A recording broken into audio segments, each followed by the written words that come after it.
Selanjutnya ada range. Range ini adalah batas kemampuan ya, dalam satu periode ya.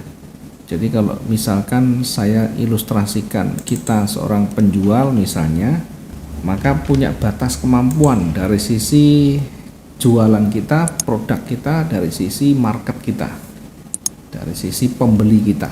Pasar juga demikian. Pasar ini ada pemain besarnya, ada hanya beberapa gelintir saja pemain besarnya, sehingga masing-masing juga punya kemampuan pendanaan. Maka pergerakan kemampuan satu periode itu disebut dengan range ya.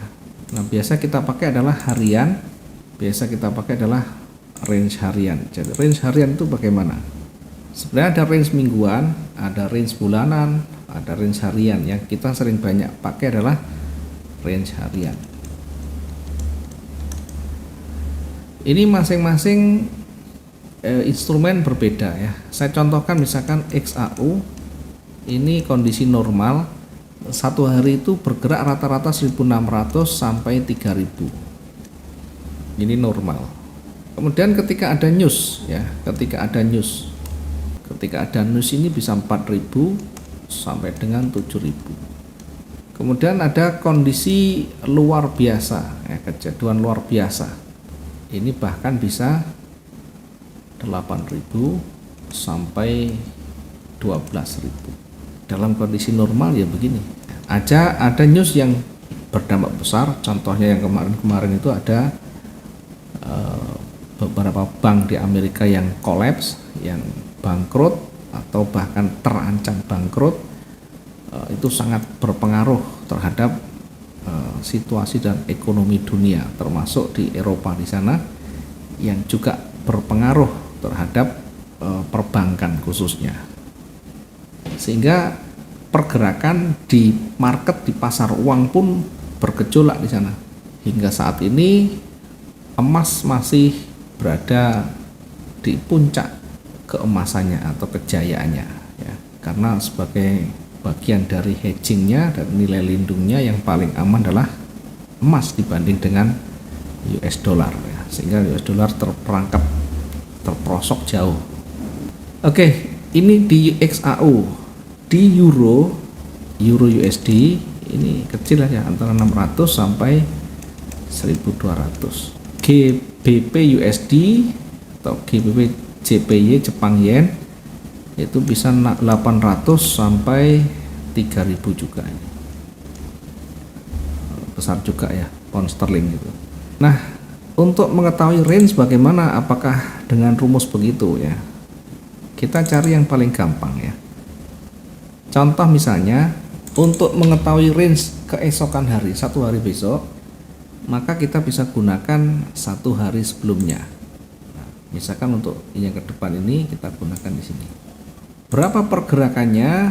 Kita ukur 3.000 sekian, normal saja ya. Cuma ini karena cukup panjang dibanding dengan hari-hari sebelumnya, jadi range itu menghitungnya dari ujung atas sumbu sampai ujung bawah sumbu satu hari. Satu garis putus-putus adalah satu hari. Biasanya kalau sudah panjang dia akan mulai mengecil atau mulai pendek. Sehingga kita gunakan bukan yang panjang ini, tapi kita gunakan yang hari sebelumnya yang lebih pendek. Di sini atau kita ambil yang tengahnya di sini. Kalau ini terlalu pendek, kita ambil yang agak panjang. Kalau kita mengambil yang di sini sudah paling panjang ya dibanding dengan hari-hari sebelumnya, maka kita gunakan yang lebih panjang di sini. Sehingga ketika dia bergerak naik atau turun, nanti kira-kira sepanjang ini. Low-nya di sini, high-nya di situ. Low-nya di sini, high-nya akan mendekati di situ. Akan mendekati di situ. Kemudian berikutnya kita bisa gunakan yang ini ya, yang ini hari sebelumnya kita gunakan sebagai dasar.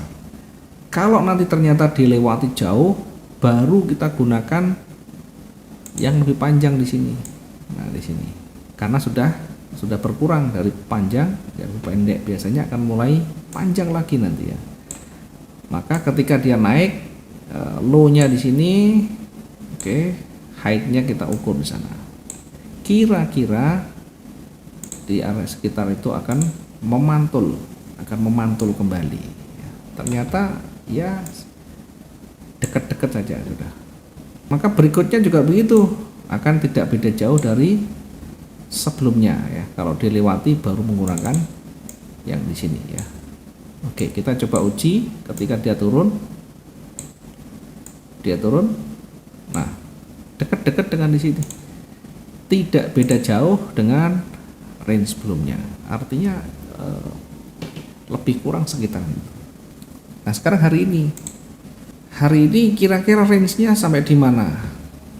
Karena yang kemarin panjang, sebelumnya juga panjang, ini panjang-panjang 2 hari sebelumnya ini. Maka kita gunakan yang lebih pendek karena sudah panjang-panjang. Kita gunakan lebih pendek ya, dia akan berkurang. Kita gunakan kalau ini terlalu pendek ya, kita gunakan yang di sini. Ini hampir-hampir dekat dengan di sini. Sehingga hari ini akan bergerak kisarannya kalau dia turun dan sampai di sini. Kalau dia naik, kita uji di level low-nya di mana, baru kira-kira sampai di situ ya, kira-kira begitu. Ini akan datar besok sampai ada pengumuman hari Jumat ya, sampai ada news hari Jumat. Ada pengumuman data tenaga kerja, kemudian pengangguran dan gaji ya, atau pendapatan per jam di Amerika yang sangat berpengaruh sekali terhadap pergerakan pasar uang, khususnya yang ada hubungan dengan US dollar. Ini yang di area pentingnya, sehingga minimal kita harus betul-betul menguji di sini. Ketika ada tren, kita uji di area support resisten, atau kita tarik garis tren, kemudian range-nya bagaimana, kemudian kita uji di retracement-nya sehingga ketemu nanti. Kita tidak terjebak di area-area yang sangat rendah atau sangat tinggi. Setelah itu yang ketiga baru nanti namanya trigger atau penanda kita entry seperti apa. Baru penanda ketika kita mau entry itu bagaimana.